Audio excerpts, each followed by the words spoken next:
Nous sommes Delphine et Céline, 2 salariés de la Sécurité sociale et nous travaillons respectivement à la MSA Île-de-France et à la CEPAM de l'Isère. Dis-moi Céline, tu te verrais encore travailler à la Sécurité sociale en 2045 ? Justement, c'est le sujet qu'on va aborder durant ce podcast. Nous allons imaginer ensemble le travail au sein de la Sécurité sociale en 2045. Lucans, l'Union des caisses nationales de sécurité sociale, présente « On a rêvé la Sécu de demain ». Dans un monde en mutation, à quoi pourrait ressembler la sécurité sociale de demain ? Au programme, des réflexions, des analyses, des scénarios, parfois un peu fous. Un laboratoire sonore fait maison par des salariés qui y croient. Épisode 4. Rêver le travail de demain à la Sécu.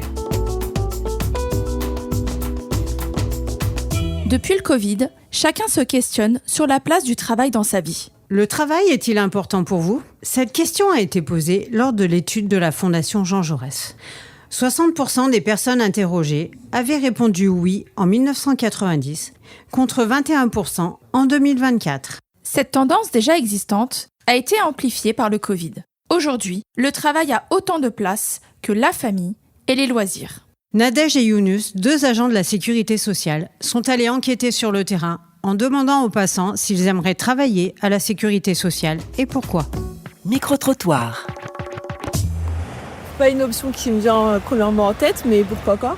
Parce que ça doit être comme une autre administration en soi, qu'il doit y avoir il doit y avoir différentes tâches. Après, c'est vrai que les gens ils peuvent avoir une image de la sécurité sociale qui est un peu surmenée.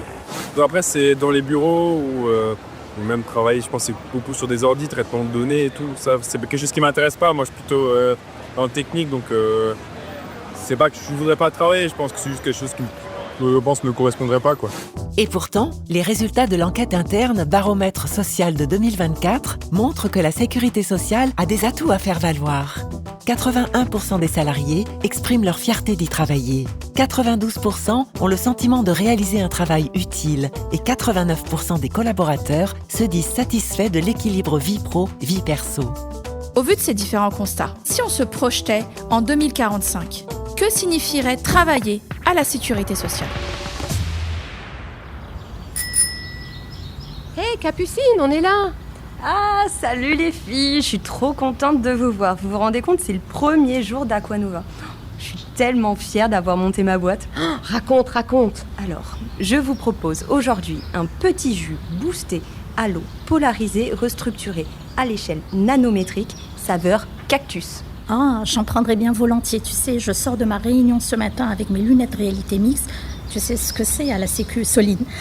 En plus, avec des participants hologrammes, je devais aller à Berlin en même temps ce matin, mais j'ai dû envoyer mon avatar. Ok Léa, mais en attendant, t'adores ton métier. Je comprends que ce soit compliqué. Moi les filles, je suis au bout de ma vie. Ah bon ? Qu'est-ce qui se passe ? Vous savez, je suis en train de finir ma mission à l'usine des voitures hydrauliques. Certes, l'IA, l'évolution technologique a apporté beaucoup et favorisé les conditions de travail en usine. Mais alors, zéro humanité, zéro vie d'équipe. J'aimerais vraiment travailler en ayant des missions qui ont du sens pour l'autre et un travail en équipe. Hé Jeannette, tu sais que je travaille à la Sécurité sociale depuis 20 ans. Là, je suis au parc avec vous. Vous voyez, j'ai fini ma journée à 14h et je suis venue en bus autonome. J'ai mis 10 minutes et c'est mis à la disposition par la Sécu. Mais tu as commencé à quelle heure ? À 5h. Je te cache pas que ça pique un peu le matin, mais c'est le moment où je suis le plus efficace. Ah, d'ailleurs, c'est super cool de pouvoir vous appeler n'importe quand. Quand j'ai créé ma boîte, c'était vraiment pas simple. J'ai vraiment été très bien accompagnée. Et par un humain, pas par un robot. Je confirme, effectivement, la semaine dernière, j'ai pu échanger avec quelqu'un à 22h. C'est exactement pour ça qu'on se lève le matin à la Sécurité sociale. Notre priorité, c'est notre présence et être là auprès du public. Dis-moi Soline, t'as super bonne mine. D'où reviens-tu ? Je reviens de Malte. Donc là, on avait déjà les congés limités depuis un moment. Et là, tenez-vous bien, ils ont innové. Donc du coup, tu peux partir en vacances, tu bosses 2 petites heures par jour et ils prennent en charge 30% de tes vacances. Mais c'est génial ! Mais carrément. Donc là, les filles, moi je vous le dis, ça fait 20 ans que j'y bosse. J'aime de plus en plus mon travail où je me sens vraiment utile. Tu peux avoir l'équilibre entre la vie pro et la vie perso. Et Jeannette, moi, je te le dis, je t'invite à nous rejoindre. Carrément. Travailler à la Sécu en 2045, c'est imaginer des conditions de travail où chacun se sent utile, écouté et épanoui. Un cadre plus souple, plus humain, où la technologie accompagne sans remplacer. Mais tout ça, ça ne se décrète pas. Ça se construit, pas à pas, avec celles et ceux qui vivent le quotidien du service public. Et maintenant, fermez les yeux, projetez-vous en 2045. À quoi ressemble le quotidien d'un salarié à la sécurité sociale ? Et surtout, n'oubliez pas de rêver.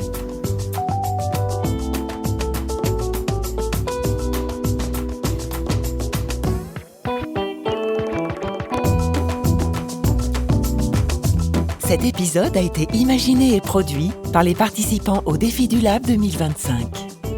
Avec Younous Beyram, Nadège Masnier, Delphine Podemanka, Céline Martinello, Sylvie Parini, Anne-Elisabeth Auguet, Meriem Agnaouchaoui et Marie-Béatrix.